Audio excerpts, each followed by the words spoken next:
अस्सलाम वालेकुम दोस्तों। पिछली किस्त में हमने देखा कि कैसे फतेह मक्का और गजवा हुनैन में हजरत खालिद इब्न वलीद ने अपनी बहादुरी का लोहा मनवाया।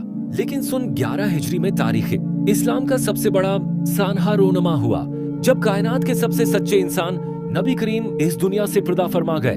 हुजूर के वसाल के फौरन बाद पूरे अरब में एक ऐसा तूफान उठा जिसने मदीना की खिलाफत को हिलाकर रख दिया। हर तरफ से फितनों ने सर उठा लिया। कई अरब कबीले इस्लाम से फिर गए और उन्होंने ज़कवा देने से इनकार कर दिया। यही नहीं बल्कि मसलमा कज़ाब जैसे कई झूठे दावेदारों ने नबूत का झूठा दावी कर दिया।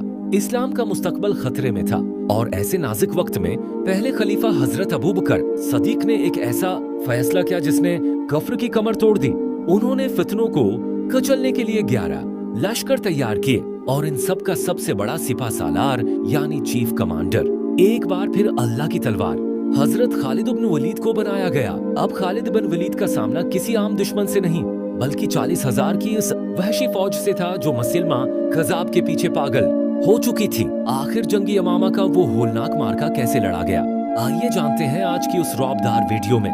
नाज़रीन इकराम, हज़रत खालिद बिन वलीद अपने लश्कर के साथ झूठे नबियों का खात्मा करते हुए आगे बढ़ रहे थे। उन्होंने पहले तलीहा बिन खुवैलिद नामी झूठे नबी को शख्सियत दी और फिर मालिक बन नवीरा के फुतने को जड़ से अखाड़ फेंका। लेकिन अब उनका अगला हदफ सबसे बड़ा और खतरनाक फितना था यानी मुसलमा कज़ाब ने बनो हनीफा कबीले के 40,000 बिखरे हुए जंगजू अपने साथ मिला लिए थे। ये फौज इतनी कट्टर थी कि वो मुसलमा को झूठा जानने के बावजूद भी उसके लिए मरने को तैयार थी। जब हजरत खालिद इब्न वलीद अपने 13,000 मुजाहिदीन के साथ इमामा के मैदान में पहुंचे तो तारीख का वो खूनरेज मार्का शुरू हुआ जिसकी मिसाल नहीं मिलती। जंग के पहले ही दिन रोमी और ईरानी हथियारों से लैस मुसलमा की फौज ने मुसलमानों पर ऐसा जोरदार हमला किया कि मुसलमानों के पैर उखड़ गए। यहाँ तक कि दुश्मनों का एक दस्ता हजरत खालिद बिन वलीद के मरकजी खेमे तक पहुंच गया और उनके खेमे को फाड़ दिया। ये मुसलमानों के लिए इंतहाई नाजुक और खतरनाक लम्हा था। ऐसी मायूस कुन सूरत हाल में हजरत खालिद इब्न वलीद ने अपनी जादुई जंगी हिकमती अमली का इस्तेमाल किया। उन्होंने देखा कि मुख्तलिफ कबीलों के मुसलमान एक साथ लड़ रहे हैं जिसकी वजह से उलझन हो रही है। उन्होंने फौरी तौर पर तमाम कबीलों को अलग अलग दुस्तों में तकसीम कर दिया।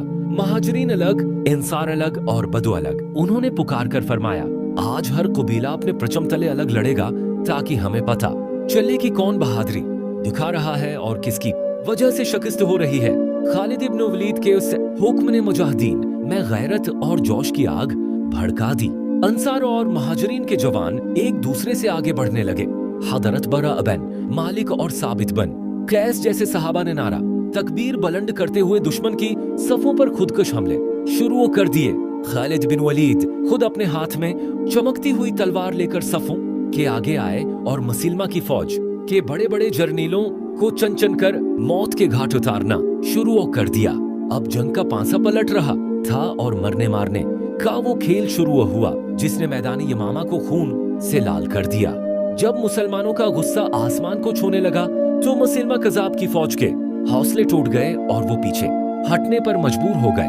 वो भागकर यमामा के एक बहुत बड़े और ऊंची दीवारों वाले बाग में छुप गए जिसे हदीक़ल मौत यानी मूत का बाग कहा जाता है। उन्होंने अंदर से मजबूत दरवाजे बंद कर लिए ताकि मुसलमान अंदर न आ सकें।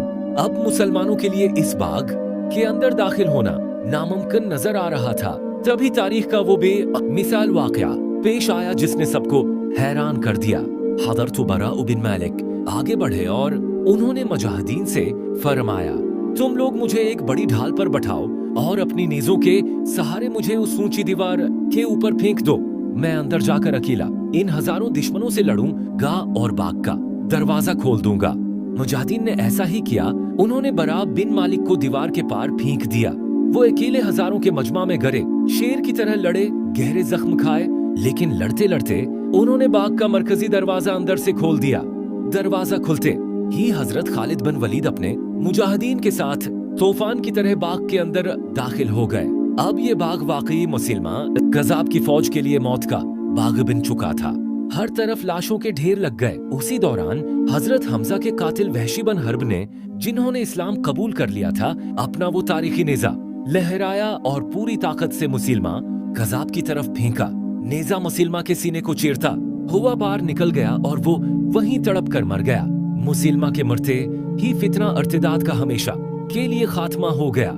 इस जंग में 1200 मुसलमान शहीद हुए, जिनमें हाफिज कुरान सहाबा की एक बड़ी तादाद शामिल थी। इसी वजह से बाद में कुरान पाक को किताबी शक्ल में जमा करने का काम शुरू किया गया। खालिद इब्न वलीद ने इस फतह के साथ पूरे अरब को दोबारा इस्लाम के झंडे तले ला खड़ा किया। दोस्तों, अरब के फितनों को कुचलने के बाद अब बारी थी दुनिया की सबसे बड़ी जाबिर सल्तनत यानी सल्तनत फारिस ईरान से टकराने की।